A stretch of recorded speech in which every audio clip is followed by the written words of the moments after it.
Bonsoir à tous et merci de suivre le flash d'information sur RTI2. Ce 8 mars est la journée dédiée à la femme. Et pour cette journée, la rédaction de RTI2 s'est penchée sur la situation de la veuve. À cet effet, elle s'est rendue au quartier CFI à Djamé où un sombre tableau se dessine pour de nombreuses veuves qui vivent dans la misère.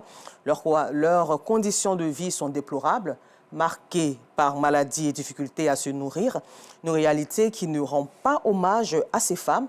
Et notre équipe de reportage composée de Fedana Yeo, Aïcha Guiri, Clément Boko et Enza Traoré les ont rencontrés hier dans la commune d'Adjamé. Il est 10 heures dans la commune d'Adjamé lorsque nous retrouvons Adja Nassiratou. Veuve depuis une trentaine d'années, il est difficile pour elle de subvenir aux besoins de sa famille pour cause de maladie.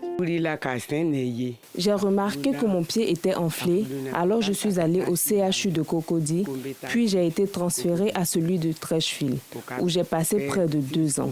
C'est grâce à Dieu que je suis encore là aujourd'hui. Depuis que je suis malade, je ne peux plus aller vendre au marché, ce qui rend très difficile l'obtention de nourriture. Je suis âgée et je pense que je n'ai plus beaucoup de temps. Dans le même quartier se trouve une autre veuve qui vit les mêmes réalités que Nassiratou. Aujourd'hui, elle est menacée d'expulsion de sa maison. Cela fait 2 ans que mon mari est décédé et depuis lors, tout est devenu difficile. Avec ma maladie, je suis devenue incapable de faire beaucoup de choses. J'ai des arriérés et le propriétaire veut que je quitte la maison. Je n'ai nulle part où aller et je n'arrive même pas à payer les examens médicaux.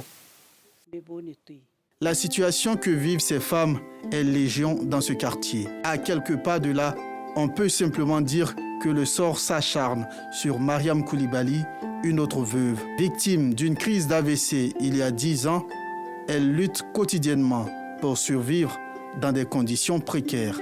Je ne vends pas et fais rien. Franchement, comme j'ai eu AVC là, c'est les 2 mecs qui peuvent travailler. Mais s'il y a un qui ne va pas, l'autre ne peut pas. Donc je vis comme ça. Il y a des moments que je n'arrive pas à payer les médicaments là, que c'est difficile pour moi à payer. Quand on n'a pas encore acheté mes médicaments, je pile Soumara là et puis je bois. C'est bon, ça calme un peu la tension. Puis je me sens un peu mieux. C'est comme ça que je fais. Quand il pleut, on est obligé de nous asseoir et puis placer les choses. Et puis nous on est là, on attend. Jusqu'au petit matin, si le jour pleut jusqu'au matin, nous sommes là. On attend aussi la pluie. Ces témoignages mettent en lumière la réalité souvent ignorée des veuves dans les quartiers défavorisés. Une seule action collective et solidaire peut aider à briser le cycle de la pauvreté chez ces personnes vulnérables.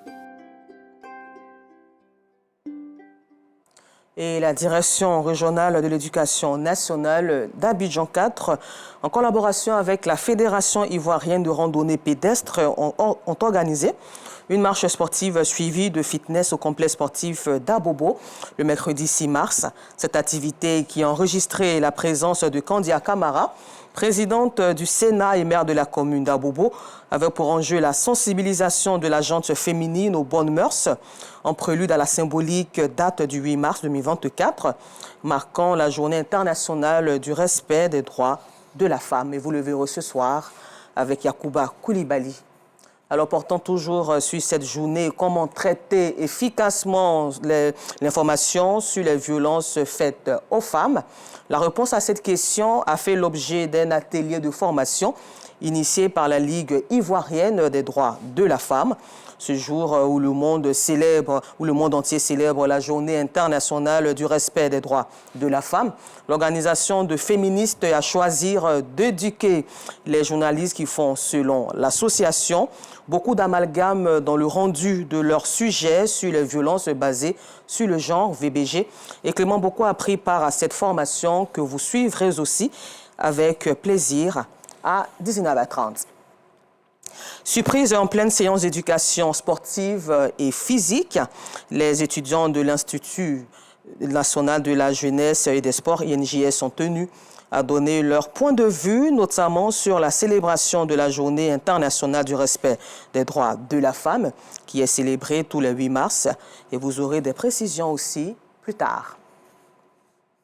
Et pour terminer ce flash d'information, sachez que le journaliste congolais Stanis Boujakera, arrêté depuis le 8 septembre 2023 en République démocratique du Congo, RDC est peut-être en train de moisir en prison à cause des tergiversations de la justice, a estimé le 22 février 2024 le président de la RDC, Félix Tshisekedi, qui dit avoir décidé de mettre son nez dans ce dossier. Correspondant de Jeune Afrique au Congo, Stanis Boujakera est jugé depuis le 13 octobre 2023 pour un article dans ce magazine non signé mettant en cause les renseignements militaires dans la mort d'un opposant, Chérubin Okende. Merci et je vous donne rendez-vous à 19h30, toujours sur RTI2 pour le temps d'information complet.